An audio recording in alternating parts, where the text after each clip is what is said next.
যে গাইস 500 মাংস চাইলাম, দোকানে 8 কেজি মাংস খুঁজছিল, পোলট্রির মাংস।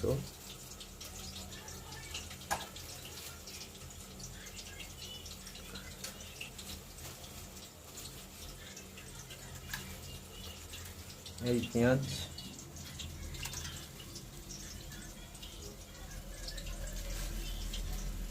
এই পেঁয়াজ কাটার কষাই।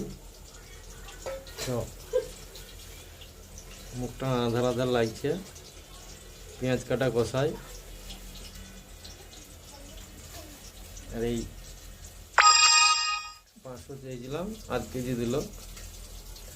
আর এই আলু আলু কষা হয়েছে, যে ঢাকনা মারা।